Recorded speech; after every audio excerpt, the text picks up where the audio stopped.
증거하고 또 서로를 위해 중보기도 하며 그렇게 말씀의 심리 속으로 들어갈 수 있었습니다.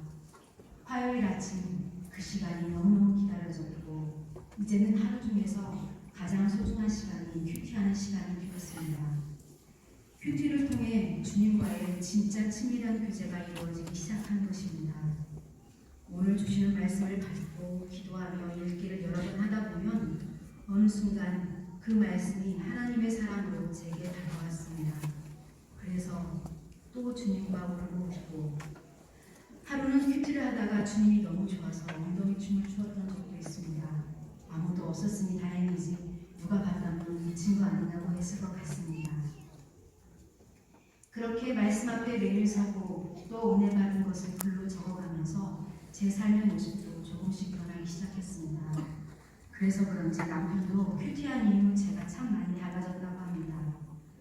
수많은 예배를 드림에도 혈기를 부리거나 바로 낙심하던 저의 모습은 잘 변하지 못했었는데 큐티를 하면서 눈물콧물로 회개했던 죄를 또다시 반복하지 않기 위해 노력하게 되었고 말씀의 힘이 변화를 이끌어 주셨습니다.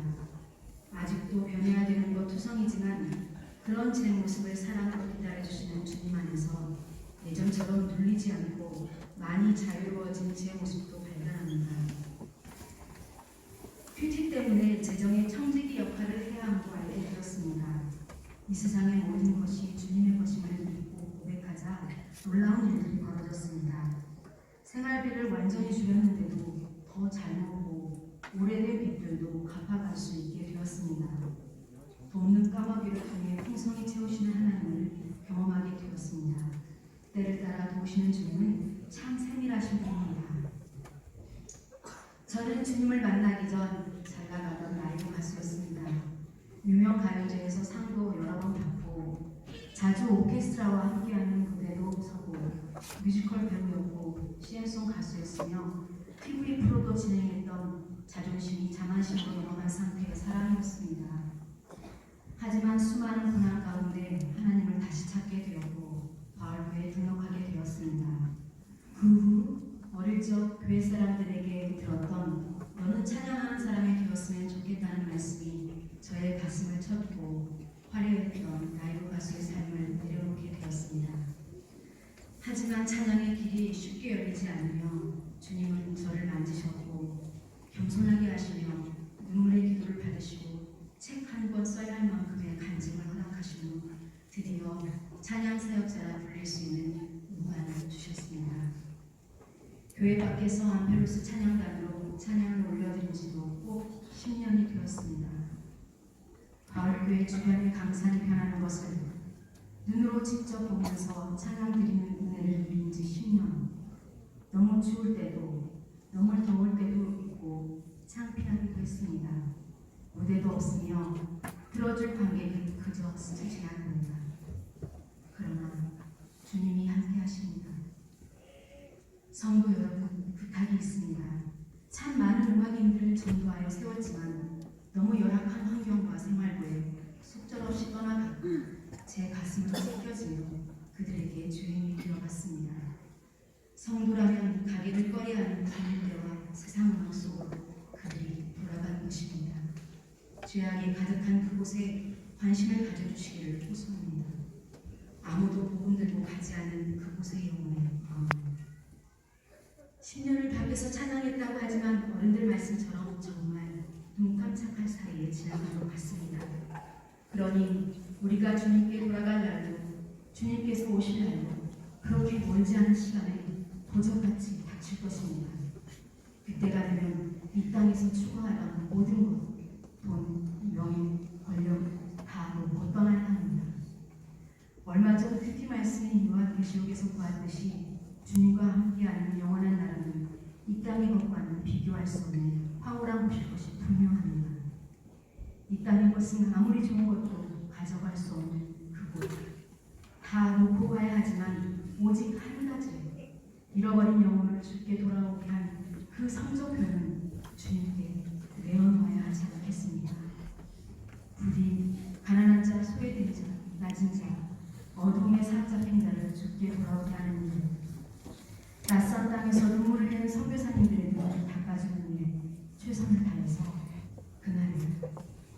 때마다 칭찬받는 여러분과 제가 될 수 있기를 소망합니다. 주님의 인침받는 저와 여러분이 되기를 소망합니다. 큐티에 그 길이 있습니다. 말씀을 들어도 감동이 없고 말씀을 더욱 알고 싶으십니까? 말씀이 잘 이해가 안 되시는 분들, 주님과 좀 더 깊은 교제가 필요하신 분들, 한마디로 여기에 계신 모든 분들, 큐티 학교의 문을 두드리십시오. 하나님 말씀을 함께 나누는 시간이 가장 행복하고 즐거운 시간임을 알게 되실 것입니다. 큐티는 사랑입니다. 하나님의 사랑을 더 깊이 체험하고 싶으시다면 큐티 학교로 오세요. 주님의 은혜의 바다에 안기시게 될 것입니다. 큐티가 왜 행복한 큐티 학교인지 아시게 될 것입니다. 큐티로 인도하신 하나님께 모든 영광 올려드립니다. 2020년 주님과 동행하시는 축복을 누리시길 소원합니다. 사랑합니다. 이 자리에 섰습니다. 먼저 저는 결혼하기 전에 배우자를 두고 40일 작정 기도를 했었습니다. 그리고 작정 기도를 통해 하나님께서 남편을 만나게 해주셨습니다. 저희 남편은 불교 집안에서 태어났고 교회 다니기를 싫어한 청년이었습니다. 남편은 연애 시절 주일날 찬양하는 저의 모습을 보려고 교회에 다니기 시작했고 결혼 후에는 새가족 봉사도 하게 되었습니다. 결혼을 하고 남편과 시할머니 댁에 인사를 드리러 갔었는데 마당에는 촛불들이 켜있고 60년간 법당 앞에서 새벽과 밤마다 기도하고 계시는 할머니가 계셨습니다. 그때부터 저는 할머니와 시댁 가족들을 위해 기도하면서 전도하기 시작했습니다. 그런데 어느 날 저는 이유 없이 아무 음식을 먹지 못하기 시작하고 몸이 많이 아프게 되면서 전도하러 가지 못하게 되었습니다. 수많은 병원에 가도 치유가 되지 않고 체중이 9kg가 빠지면서 두려움들이 밀려왔습니다. 남편은 저에게 100일을 작정하고 하나님께 기도해보자고 해서 모든 삶의 문제를 하나님 앞에 내려놓고 남편과 100일 작정 기도를 시작했습니다. 작정 기도를 하던 중 남편은 교회에서 설교를 듣다가 삶으로 말하라는 말씀에 순종을 하러 주일 예배와 새가족 봉사를 마치고 문산 할머니께 다시 전도하러 갔는데 그동안 놀라운 일들이 일어나 있었습니다. 할머니 집에 요양보호사님이 오셨는데 그 요양보호사님은 전도사님으로 사역하셨던 권사님이셨습니다. 요양보호사 일을 하시면서 시할머니를 열심히 전도하시고 계셨습니다. 저희는 하나님께 문산에 계시는 할머니 댁에 자주 갈 수 없으니 할머니에게 주의 신실한 자녀를 보내주시라는 기도를 했었는데 그 기도에 응답해 주시고 일하고 계셨던 하나님께 너무나 감사했습니다. 그리고 요양보호사 권사님과 통화를 하게 됐었는데 더 놀라운 얘기를 들었었습니다. 권사님께서 2시간만 일할 수 있는 곳으로 보내달라고 기도하던 중 할머니 집으로 배정받아 오셨는데 이곳에 내 백성들이 많으니라 라고 하신 주님의 음성이 들렸다고 하셨습니다. 주님의 역사하심에 서로 감사하며 그때부터 권사님과 저희 부부는 더욱더 함께 열심히 기도하고 전도했습니다. 할머니께 쉬는 날마다 찾아가서 말씀 전하고 전화도 자주 드리고 사랑으로 할머니를 열심히 섬기고 복음을 전했습니다. 그러던 어느 날 할머니께서 예배당에 한번 가보고 싶다고 하셨습니다. 그 말에 요양보호사로 계시는 권사님은 주일마다 할머니를 모시고 교회에 가서 함께 예배를 드리셨습니다. 몇 주 예배를 드리고 할머니께서 갑자기 이제 법당에 물도 떠다 놓기 싫고 촛불도 켜기 싫다고 하셨습니다. 그래서 남편이 이제 법당 없애고 우리 하나님만 믿고 천국 가자고 할머니께 말씀드렸습니다. 할머니께서도 그러고 싶다고 하셨습니다. 그러고 며칠 후 하나님의 은혜 가운데 모든 법당을 없앨 수 있었습니다. 그렇게 할머니 집이 깨끗하게 치워준 후 시할머니 댁에 어르신분들이 놀러 오셨었는데 시할머니께서 나 이제 예수님만 믿고 지키고 살 거라고 선포하시고 모두 하나님께 박수치고 영광 올려드렸습니다. 또 저희 부부는 시댁 가족들과 남편 친구들이 전주에 올 때마다 토요일날 초대해서 저희 집에서 꼭 주무시게 하고 저희가 다니는 교회에 구경 한번 가보자고 하면서 전도를 하기 시작했습니다. 그래서 저희 어머님과 신우들도 처음 교회에 와서 예배를 드리기 시작했고 저희 부부는 친구들을 전도했는데 전도한 친구들 중 한 명은 있고 문산에서 바울교회로 몇 주째 나와 새가족 양육을 잘 받고 있습니다. 그리고 이 친구가 또 2명을 전도했습니다. 지금도 저희 부부는 기도를 하면서 가족들과 친구들에게 사랑으로 섬기며 전도하고 있습니다.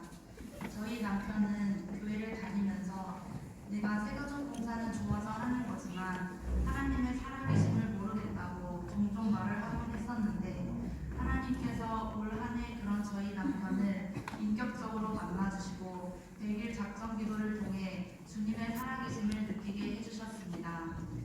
그리고 100일 작정 기도를 하면서 저는 제일 많이 하는 기도가 회개 기도였습니다. 교회는 다니지만 세상적인 사람들처럼 세상적으로 살아왔던 저와 주님을 멀리하고 다른 것들을 많이 사랑한 저의 죄들을 주님 앞에 엎드려 생각나는 대로 회개하기 시작했습니다. 하루에 몇 시간씩 회개하다 보니 수많은 죄로 가득한 제 자신이 보이기 시작했습니다. 그러던 중에 제 입과 제 몸에서 악한 영들이 하나씩 나가는 걸 느꼈습니다. 그러면서 병원에 가서도 이유가 없는 저의 질병들이 조금씩 치유가 되어지고 병원에서 평생 채소만 먹고 살아야 될 것 같다고 하는 알 수 없는 위장병과 섬유근통, 자율신경실조증, 여러 질병들에 자유해지기 시작했습니다. 지금도 저에게는 수많은 기도 제목들이 놓여있고 고난의 시간일지 모르지만 이 고난을 통해 제가 죽어지고 온전히 제 삶의 주님만 드러나길 바라며 기도하고 있습니다. 부족하고 연약한 저를 사용해 주신 주님께 모든 영광 올려드리고 사랑합니다. 감사합니다.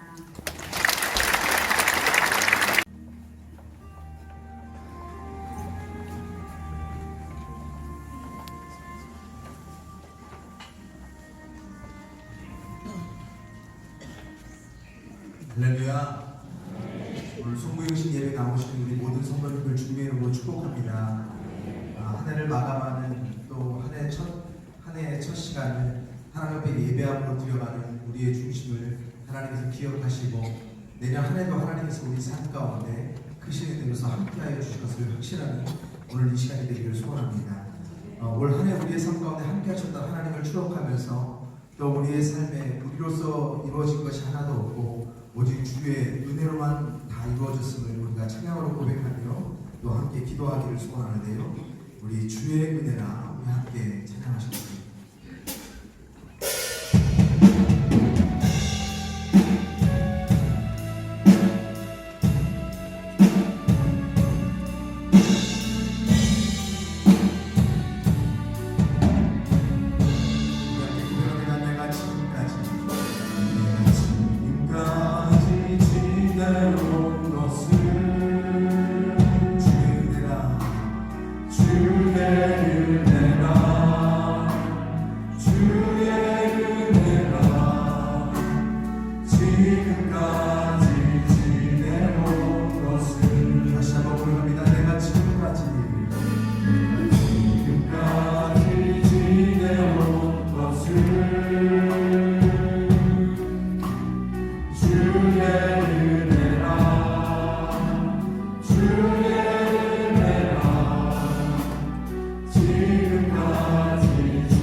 하나님의 사명의 것을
정말로 지나온 우리의 삶의 모든 것이, 그래서 지금까지 우리가 이 자리에 있는 것 모두 다 하나님의 은혜인 줄 믿으십니까?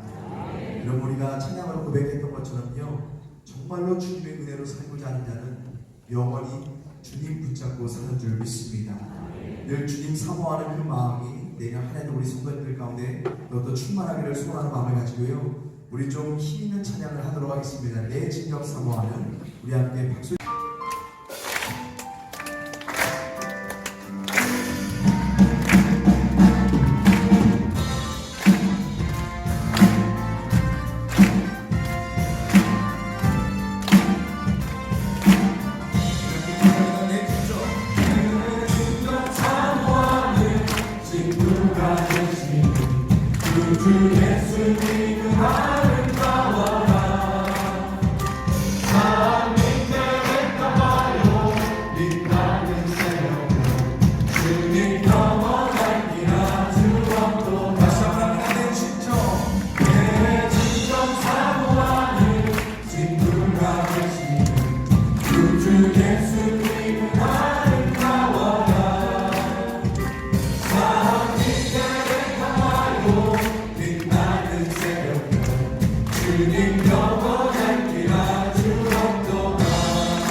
주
우리 본부에서 양을 치는 목동들이 많이 있습니다. 그런데 그곳에서 양을 치는 목동들에게는 전통적으로 내려오는 아름다운 습관이 있다고 합니다. 날마다 해가 진 무렵에 산 위에 있던 목동은 산밑을 향해 이렇게 외친다고 합니다. 주께서 여기까지 우리를 도우셨습니다. 그 이름을 찬양합시다. 그러면 그 소리는 조용한 공기를 타고 산 아래로 널리 퍼지게 됩니다. 그리고 여기저기 흩어져 있던 다른 목동들도 그 소리를 듣고 주 여호와를 찬양합시다. 주께 감사합시다. 라고 화답을 하면서 하산할 준비를 한다고 합니다. 한낮에 목동들은 한가로이 낮잠을 자고 피리를 불기도 하지만 때로는 갑작스러운 비로 인해 양들을 급히 나무 아래로 피신시키거나 느닷없이 나타난 맹수와 싸우기도 한답니다. 그럼에도 불구하고 하루를 마감하는 그들의 한결같은 구호는 주님을 향한 감사와 찬양입니다. 사랑하는 성도 여러분, 우리는 지금 한 해를 마무리하고 새해를 맞이하는 시점에 와 있습니다.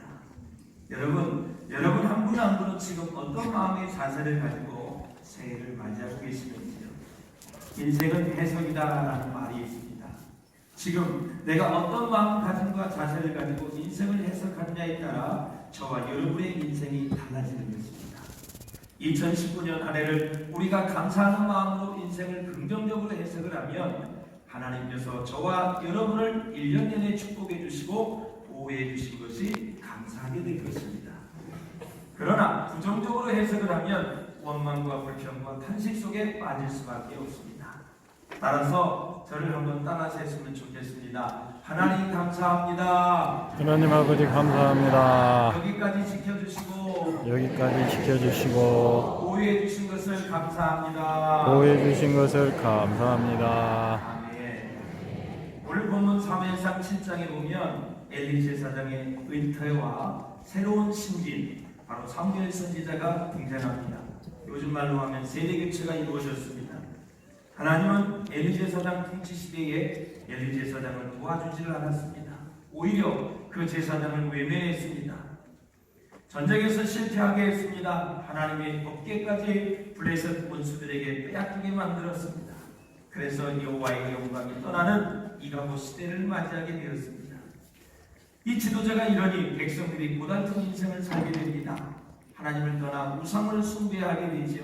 하나님을 멀리 합니다. 일종의 영적인 암흑기 시대를 맞이했습니다. 그러나 하나님께서 준비한 미리 예비한 사무엘이 통치하는 시대에는 하나님이 도와주기 시작을 합니다. 전쟁을 나가자마자 승리하게 되고요. 빼앗겼던 법궤를 다시 찾아오게 됩니다. 이스라엘의 영적 붐이 다시 일어나기 시작을 했습니다. 하나님의 영광이 다시 충만한 에베네셀의 시대가 도래했다라는 것입니다. 사랑하는 여러분, 하나님이 다스리는 이스라엘의 역사를 자세히 살펴보십시오. 하나님이 외면하는 지도자가 있고 하나님이 도와주시는 지도자가 있습니다. 우리 민족에게도 사무엘과 같은 지도자가 필요하게 될 줄로 믿습니다. 하나님은 아무나 도와주지 않습니다. 도움을 받을 만한 사람, 즉 믿음으로 사는 사람을 하나님은 도와주시는 것입니다. 본문에 보면 사무엘이 미스바에서 송회를 열었습니다. 파수대라는 뜻을 가진 이 미스바는 예루살렘 북쪽 약 13km 지점에 위치한 해발 784m의 베나님 지파의 땅입니다. 당시에 이스라엘 백성은 우상 숭배로 인해서 여호와로부터 아주 멀어졌습니다. 그때 사무엘 선지자는 우상을 버리고 여호와께로 돌아와서 마음을 여호와께로 향하여 여호와만 섬기라고 그는 선포합니다. 이에 이스라엘 백성들은 미스바에 모였고 금식을 선포하고 통일자복하는 회개의 운동이 일어났습니다. 사랑하는 여러분, 회개는 한 개인의 영혼이 회복될 뿐만 아니라 한 국가와 하나의 민족도 살릴 수 있는 놀라운 축복이 바로 회개다라는 것입니다. 저는 송구영신 예배를 준비하면서 내 자신을 많이 되돌아보았습니다. 하나님, 회개할 것을 회개하게 하여 주시고 하나님 앞에 애통할 것을 애통하게 하여 주시옵소서. 뉴욕의 리드모 장로교회의 티모시 켈리 목사님은 현대인들이 갖고 있는 마음의 거짓신들에 대해서 이렇게 지적을 합니다. 시작. 돈, 성, 권력, 명예, 인기, 성공, 행복, 가족, 안정, 영향력, 만족, 자아실현, 이념, 철학, 종교와 같은 거짓이 사람의 마음과 사회 속에서 신적인 위험을 차지하고 있습니다. 그랬습니다. 우리는 이런 거짓신을 행복의 열쇠라고 굳게 믿고 우상처럼 떠받들며 살아왔습니다. 그러나 이 허망한 거짓신들은 우리의 영혼을 속이고 허망하게 만들 뿐입니다. 그러므로 사랑하는 성도 여러분, 예수님 안에서 물질의 의미가 있는 것입니다. 예수님 안에서 세상 권세가 의미가 있고 예수님 안에서 축복이 참된 축복이 될 줄로 믿습니다. 그래서 우리는 경계해야 됩니다. 예수님보다 더 사랑하고 더 높은 자리에 있는 것이 다 우상이라는 사실을 잊어서는 아니 됩니다. 예수님 안에서 세상의 것을 가지고 하나님의 영광을 돌릴 때 그것이 바로 우리에게 복이 되는 것입니다. 사무엘은 기도하는 일을 사명으로 알았습니다. 사무엘상의 말씀에 보면은 나는 너희를 위하여 기도하기를 쉬는 죄를 여호와 앞에 결단코 범치 아니하니라 말씀하고 있는 것입니다. 사랑하는 여러분, 기도하는 지도자 밑에 있는 사람은 언제나 그의 영이 살아나게 되어 있습니다. 영적으로 회복되게 되어 있습니다. 기도하는 사람 밑에 있는 사람은 언제든지 그 사람도 기도하는 사람이 되게 되는 것입니다. 사랑하는 여러분, 기도하는 사람들은 결단코 망하지 않습니다. 위대한 영적 지도자 모세도 여호수아도 다윗왕도 다 기도하는 사람이었습니다. 그래서 이 시대에 어떤 지도자가 훌륭한 지도자입니까? 바로 기도하는 사람입니다. 사랑하는 여러분, 기도하기를 덜 힘쓸 수 있기를 주의 이름으로 축원을 드립니다. 그래서 성경 말씀 레위기에는 너희 제단에 불을 끄지 말라고 말씀하셨고요. 네 가지 불을 끄지 말라 그랬어요. 성령의 불을 끄지 말고, 기도의 불을 끄지 말고, 찬양의 불을 끄지 말고, 감사의 불을 끄지 않으시기를 주님의 이름으로 축원을 드립니다. 본문은 당시의 블레셋의 여러 가지 상황을 우리에게 말씀해 주시고 있는데요. 이제 이스라엘 백성들이 새로운 지도자 사무엘을 맞이했어요. 영적 지도자가 은혜가 충만하니까 백성들이 사기가 충전했어요. 온 백성이 미스바에 모여 있다는 소식을 블레셋 사람들이 듣습니다. 금식할 때 공격하는 그런 적이라고 생각을 하며 블레셋은 연방의 연합군을 편성해가지고 이스라엘을 향해 진군해 옵니다. 이스라엘은 30년 동안 꼼짝달싹하지 못할 정도로 블레셋의 지배하에 있었습니다. 이런 얘기 속에서도 사무엘 선지자는 백성들을 안심시키고 어린 양을 취하여 바로 적군 앞에서 번제를 드립니다. 얼마나 초조했을까요? 바로 적군 앞에서 어린 양을 잡아 번제를 드리는 것입니다. 그때 여호와 하나님께서 큰 우레를 발하십니다. 그 우레를 발할 때 머리가 어지러워서 완전히 전투력을 상실한 블레셋 군대들은 다 도망가게 되었고 이스라엘은 이들을 추격하여 백갈 아래까지 완전히 소탕하여 대승리를 거두게 되었습니다. 저는 말씀을 묵상하면서 놀랐습니다. 이스라엘 백성들에게 흑암의 재앙을 줄 때에도 애굽에는 전체 흑암의 재앙을 주었는데 이스라엘 백성 땅 고센 지역은 환했습니다. 그런데 우리가 내렸는데 왜 같은 땅에 같은 지역에 있었는데 블레셋 사람만 어지러웠을까요? 하나님이 하시는 일에는 1.1액이라도 변함이 없고 실수함이 없습니다. 하나님은 당신의 자녀들을 끝까지 사랑하시고 보호해 주실 줄로 믿습니다. 사무엘은 승리의 영광은 오직 하나님께 있다며 미스바와 셋 사이에 전쟁 기념비를 세우고 그 묘기에 에베네셀이라고 썼습니다. 시작! 여호와께서 여기까지 우리를 인도하셨다라는 것입니다. 당시 이스라엘이 하나님께 범한 죄는 네 가지였습니다. 우상을 섬긴 죄, 교만했던 죄, 기도하지 않는 죄, 바로 살지 못한 죄가 바로 하나님의 심판을 불러왔습니다. 그나마 위대한 지도자 사무엘이 있었기에 그 백성은 블레셋 지배하에서 벗어나게 된 것이죠. 자, 에베네셀의 승리를 얻기까지 사무엘 선지자가 백성들에게 취한 조치는 도대체 무엇일까? 첫째, 통에 자복하며 회개하라는 것입니다. 6절 하반절에 보면 우리가 여호와께 범죄하였나이다 그랬습니다. 바로 하나님과의 관계를 회복하라는 것입니다. 하나님께 돌아오라는 것입니다. 하나님께 가까이 오라는 것입니다. 하나님을 괴롭혔던 사람들이 다시는 그렇게 하지 말고 하나님을 기쁘시게 하라는 것입니다. 그러면서 이제는 주만 바라보며 살라는 간곡한 외침의 소리를 이스라엘 백성들은 귀담아 들었습니다. 당시에 이스라엘은 바알신이 있었습니다. 남신입니다. 풍경의 농정신. 아스람은 열심히 있었습니다. 풍요와 성을 주관하는 난잡한 우상 숭배 사상이었습니다. 바로 물질 우상, 쾌락 우상을 제거하라고 사무엘 선지자는 목놓아 외친 것입니다. 사랑하는 여러분, 2020년 새 시대를 맞이하려면 회개 운동이 일어나야 됩니다. 바로 천국은 회개하는 자에게 임하게 될 줄로 믿습니다. 요엘서를 보십시오. 시작. 여호와의 말씀에 너희는 이제라도 금식하고 불면에 통하고 마음을 다하여 내게로 돌아오라 하신다니 너희는 옷을 찢지 말고 마음을 찢고 너희 하나님 여호와께로 돌아올지니라 그랬습니다. 우리가 하나님께 나아가는 데 방해가 되는 것이 있습니다. 하나님이 싫어하시는 것이 있으니까 그것이 무엇입니까? 바로 불신앙, 거짓된 것, 탐욕, 배은망덕, 불신, 용서하지 않는 것, 시기, 질투, 이기심, 위선 이런 것들은 하나님이 아주 싫어합니다. 사랑하는 여러분, 하나님이 원하시는 것은 무엇일까요? 바로 주님은 상한 심령을 원하십니다. 기독교는 죽어야 삽니다. 희생해야 새 생명이 일어나게 될 줄로 믿습니다. 십자가가 있어야 부활이 있는 줄로 믿습니다. 사탄은 예수님의 십자가와 부활을 가장 무서워합니다. 유대인 역사가 요세푸스에 의하면 예수님의 무덤은 로마군과 함께 천여 명의 유대인들에 의해 겹겹이 지켜지고 있었다고 합니다. 그런데 예수님이 부활하시자 그들은 모두 놀라서 한 길로 왔다가 일곱 길로 도망갔다라는 사실입니다. 그때 예수님께서 말씀하시기를 시험에 들지 않게 근신하여 되어 기도하라 말씀하셨습니다. 사랑하는 여러분, 기도를 잘해야, 기도 생활을 끊임없이 해야 시험도 예방이 되고 이미 온 시험도 다 물리치며 떠나가게 될 줄로 믿습니다. 아멘. 그래서 야고보서 4장 7절에 시작. 그런즉 너희는 하나님께 복종할지어다 마귀를 대적하라 그리하면 너희를 피하리라 말씀하시고 있습니다. 그러므로 사랑하는 여러분, 강하고 담대하시기를 바랍니다. 본문에 보면 이스라엘 군대가 어디에 나와 있습니까? 바로 하나님의 법궤를 빼앗긴 그 장소입니다. 그 장소에서 하나님이 이스라엘을 도와주신 것입니다. 야곱의 인생을 보십시오. 사랑하는 여러분, 어려울 때 하나님이 도우셨던 배들을 잃어버리고 그는 20년 동안 타향살이를 했습니다. 돈도 많이 벌었습니다. 부인이 4명 있는데 처자식도 많았습니다. 금이 환영하며 고향으로 돌아왔지만 그는 영적인 고향, 영적인 장소 배들을 잃어버렸습니다.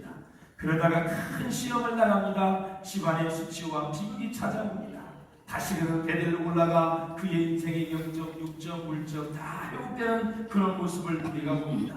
그러므로 사랑하는 여러분, 여기까지 도우신 에베네셀의 하나님을 절대 잊어버리지 않기를 주의 이름으로 축원합니다. 아멘. 유명한 프랑스의 수학자, 물리학자, 신앙인인 파스칼은 이 세상에 4종류의 사람이 있다고 말씀하셨습니다.